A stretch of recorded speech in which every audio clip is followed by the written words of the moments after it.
Misinformation, a colonial past, and a botched Ebola vaccine trial all come into play in Ghana as it fights to get the COVID-19 vaccine into the arms of most of the 30 million people who live there. From the capital, Accra.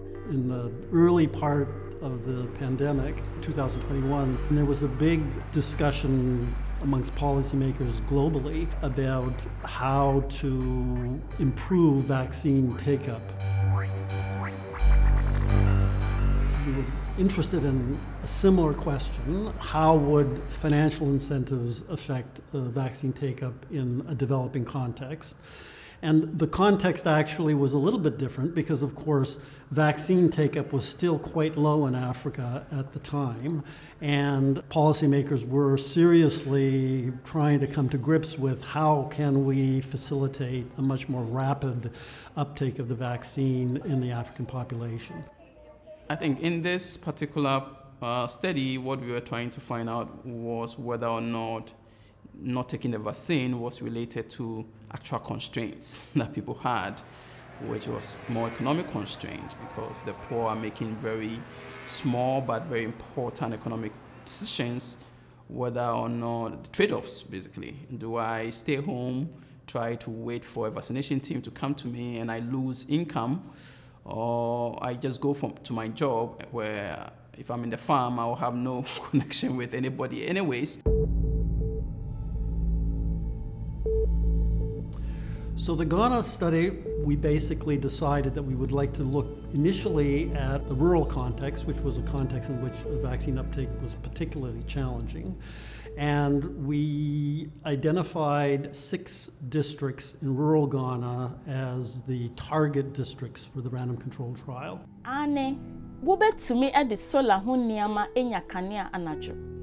One treatment was a placebo, which consisted of a short video promoting solar charging devices that had nothing to do with vaccine uptake. So that was the control arm.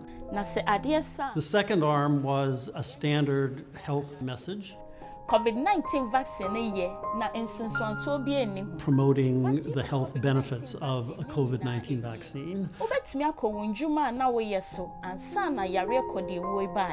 The third arm was a low cash treatment arm. 20 Ghana cedis. So they were offered a $3 cash incentive if they got vaccinated. And then the fourth arm was a $10 financial incentive if they got vaccinated. 60 Ghana cedis. And the surprising finding is that the subjects in the $3 financial incentive treatment were 10% more likely to get the COVID-19 vaccine than the subjects who were in the control treatment arms, which is quite a significant treatment effect for a policy experiment like the one that we conducted. Very, very surprised. I mean, from an economic point of view, you say more is preferred to less.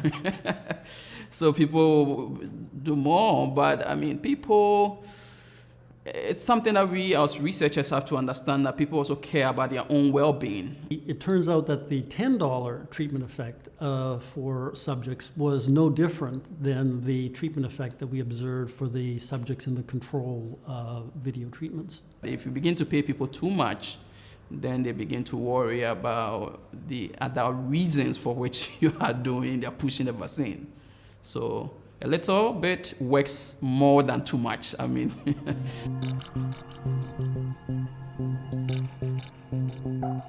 There are 2 questions, important questions, we think, that are unanswered from this initial study.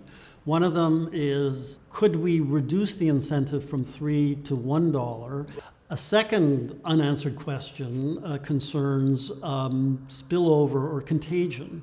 So your neighbors are not affected by the fact that you received a $10 incentive and they didn't. The question is whether these financial incentives affect the subsequent behavior of people who get cash for vaccines. And that's a question that we want to address in subsequent phases of the study.